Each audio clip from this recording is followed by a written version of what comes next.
ఆంధ్రప్రదేశ్ ముఖ్యమంత్రిగా చంద్రబాబు ఉంటే బాగుంటుండేదా లేదంటే జగన్ ఉంటేనే బాగుండేదా అనేది ఇదిగో ఈ ప్రశ్నకు సరైన సమాధానం ఇప్పుడు కాలమే సమాధానం చెప్తుంది అనేటట్టుగా పక్కాగా అనుకోవచ్చు.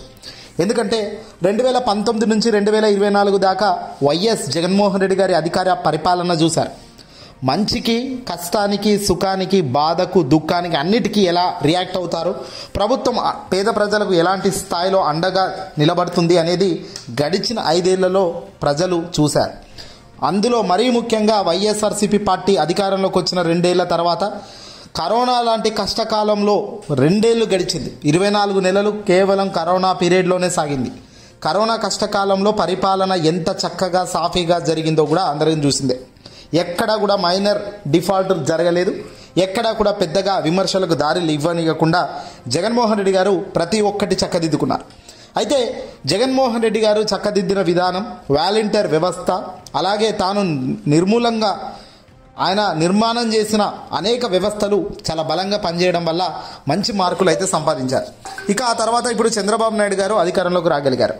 కూటమి అధికారంలో ఉంది, ఎన్డీఏ పార్టీ అధికారంలో ఉంది. అంటే ఇక్కడ బీజేపీ పార్టీ ఉంది అధికారంలో, చంద్రబాబు టీడీపీ పార్టీ ఉంది అధికారంలో, జనసేన పార్టీ అధికారంలో ఉంది.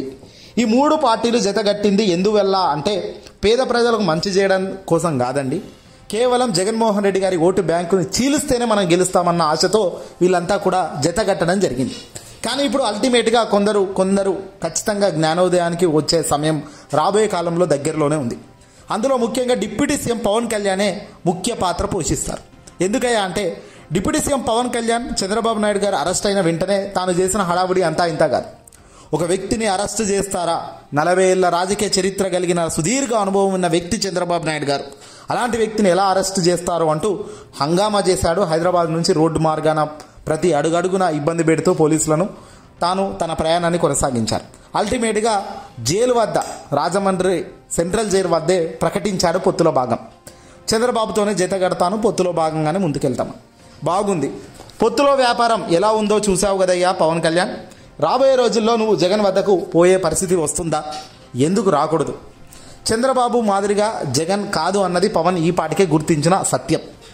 జగన్మోహన్ రెడ్డి గారి హయాంలో బడ్జెట్ లో ఉన్నప్పటికీ, ఆర్థిక స్థితిగతులు సరిగ్గా లేనప్పటికీ, దారుణమైన పతనం రాష్ట్రం పోతున్నప్పటికీ తాను చక్కదిద్దిన విధానం, జిఎస్టీ బిల్ కావచ్చు, రాష్ట్ర ఆర్థిక అభివృద్ధిలో కావచ్చు, రాష్ట్ర పెట్టుబడుల్లో ఇతర దేశాల నుంచి కానీ పక్క రాష్ట్రాల నుంచి వస్తున్న పెట్టుబడిదారులు, పారిశ్రామికవేత్తల నుంచి ఒక మంచి మార్పు కానీ ఇవన్నీ కూడా గతంలో జరిగినాయి 5 ఏళ్లలో. మరి ఇప్పుడు వాటికి అన్నిటికీ లోటు ఎందుకు వస్తుంది?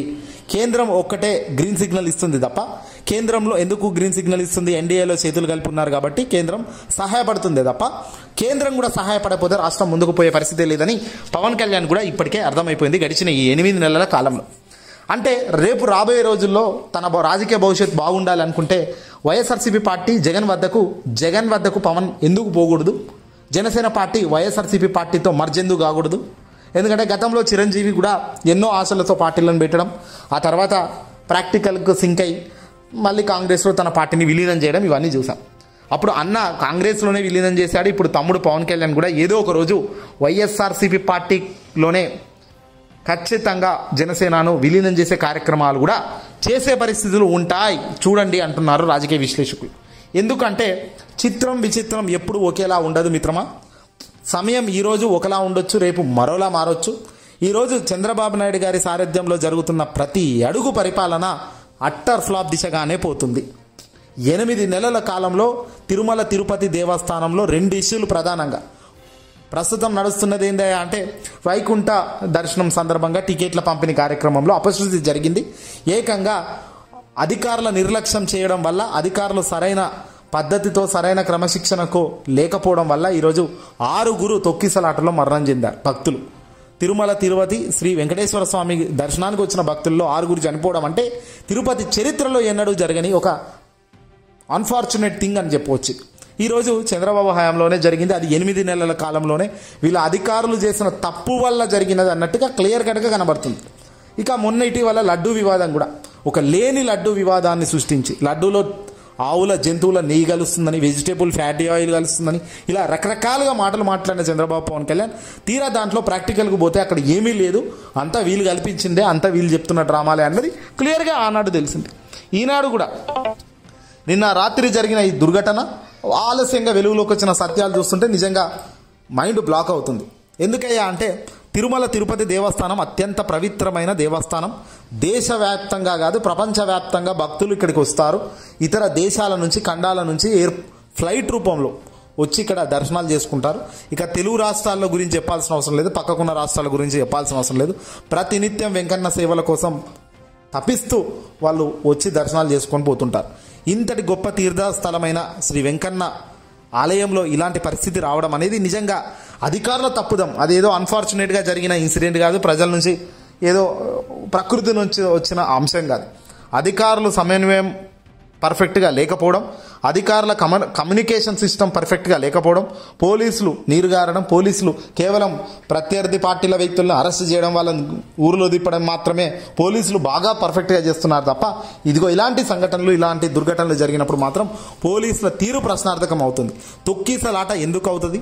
పెద్ద సంఖ్యలో క్షేత్రగాత్రులు వస్తారని తెలిసినప్పుడు వైకుంఠ ద్వారదర్శనం టోకెన్లు ఏర్పాటు చేసే పద్ధతిలో ఎందుకు ఏర్పాటు చేయలేదనే ప్రశ్న ఇప్పుడు ప్రజల నుంచి చాలా వేగంగా ఘాటుగా వస్తుంది. ఇక ఘటన తప్పు జరిగిపోయినాక చంద్రబాబు అక్కడికి వస్తే ఏంటి, జగన్ అక్కడికి వస్తే ఏంటి, పవన్ కళ్యాణ్ లాంటి వ్యక్తులు వస్తే ఏంటి? వాళ్ళు జరగాల్సిన నష్టం జరిగినాక జగన్మోహన్ రెడ్డి గారు అంటే అధికారం లేరు, తాను అధికారంలో ఉన్నప్పుడు 5 ఏళ్ళు అయితే ఇలాంటి ఘటనలు ఎక్కడ జరగలేదు. తొక్కిసలాటలు కానీ, చనిపోవడం కానీ ఇలాంటివి. ఎన్నికల ప్రచారంలో భాగంగా చంద్రబాబు ఏకంగా కందుకూరు లాంటి గ్రామంలో ఒక ఇరుకు ప్రదేశంలో సభలు పెట్టి 8 మంది దుర్ఘటన చెందేదానికి ఒక ఆస్కారం అయ్యారు. 8 మంది చనిపోతే ఏం చేయలేదు చంద్రబాబు నాయుడు అన్నాడు. ఈరోజు పుష్ప 2కు సంబంధించి ఒక థియేటర్ దగ్గర తొక్కిసలాటలు అయి మరణిస్తే ఆ వ్యక్తిని ఏకంగా జైల్లో చుట్టూ కోర్టు దాకా తీసుకుపోయే పరిస్థితి వచ్చినప్పుడు మరి ఆనాడు చంద్రబాబు కూడా ఇదే పరిస్థితి ఎందుకు రాదు? ఈరోజు తిరుమల తిరుపతి దేవస్థానంలో తొక్కిసలాటలో 6 చనిపోతే దీనికి ఎవరిని జైలుకు పంపాలా, ఎవరిని శిక్షించాలా? నష్టపరిహారం కూడా పర్ఫెక్ట్గా ప్రకటించని ప్రభుత్వంగా ఈరోజు చంద్రబాబు ప్రభుత్వం చూస్తున్నాం. హడావుడి చేస్తూ చంద్రబాబు ఏకంగా మీటింగ్లు పెడుతూ రోడ్డు మీదకి వస్తూ ఆ మైకును షెట్టు దగ్గర మైకును పెడుతూ హడావుడి చేస్తూ అధికారులను తీడుతూ మందలిస్తూ చంద్రబాబు ఆగ్రహం, పవన్ కళ్యాణ్ ఆగ్రహం అంటున్నారే తప్ప ఈ ఆగ్రహాలు దేనికి ఉపయోగం? జరగాల్సిన నష్టం జరిగినాక ఆగ్రహాలు ఎవడి కోసం? కుప్పం వేదికగా జరుగుతున్న చంద్రబాబు మీటింగ్ కోసం జిల్లాల నుంచి పోలీస్ అధికారులందరూ చంద్రబాబు మీటింగ్కు ప్రయాణం అయ్యారు. గడిచిన 6, 7, 8 తారీఖులు మొత్తం కుప్పం చంద్రబాబుకు సంబంధించిన పర్యటనలు ఉన్నాయి కాబట్టి చంద్రబాబు చుట్టూ పోలీసుల పహారీకే పోయారు. ఇక్కడ తిరుమల తిరుపతి దేవస్థానం వైకుంఠ ద్వార దర్శనం ఉంటుంది. ఇక్కడ టికెట్లకు లక్షల మంది వస్తుంటారు ప్రతినిత్యం. గతంలో ఎలా జరిగిందో ఆ మాదిరి ఈసారి జరుగుతుందా లేదంటే క్రాస్ చెక్ చేయాల్సిన అవసరం ఉంది. సంవత్సరం భక్తుల సంఖ్య విపరీతంగా పెరుగుతుంది. ఏ గంటకు ఎక్కడ ఏ గేటు విడుదల చేయాలి అన్న క్రమశిక్షణ బాధ్యత లేకుండా తిరుమల తిరుపతి దేవస్థానంలో అధికారులు చేసిన ఈ తప్పుడు కవర్ చేసుకునే ప్రయత్నం కూటమి చేస్తున్నప్పటికీ బట్టబయలు అవుతున్నాయి. ఆ దేవుడి సాక్షిగా బట్టబయలు చేస్తున్నాడు దేవుడు. వాస్తవానికి ఇలాగే ముందుకు అడుగులు వేస్తే భగవంతుడు గనక ప్రజల మీదికి కన్నెర్ర చేస్తే అంతకు మించిన దారుణం మరొకటి ఉండదు. ఎంతసేపు ప్రజానికం అహంకారంతో పోయి ప్రజల కన్నా గొప్ప తెలివి ఇంకో తెలివి లేదు అన్నట్టు ఈ అధికారులు కానీ నిర్లక్ష్యం వహిస్తూ అడుగులు ముందుకేస్తే నష్టాలు చాలా వేగంగా చాలా తీవ్రంగానే ఉంటాయి. ఈరోజు 6 మరణించారు. సుమారు 40-50 మంది తిరుపతి కింద హాస్పిటల్లో చికిత్సలు పొందుతున్నారు. వీళ్ళందరూ కూడా మెరుగైన చికిత్స అందించాలి. మెరుగైన చికిత్స అందించడమే కాదు, బాధిత కుటుంబాలకు ఆర్థిక భరోసా లాంటి కార్యక్రమాలు కూడా కూటమి చేయాల్సిన అవసరం ఉంది. అలా చేయలేకపోతే ఇబ్బంది అవుతుంది. ఈ వీడియోని అసలు లైక్ కొట్టి షేర్ చేయండి.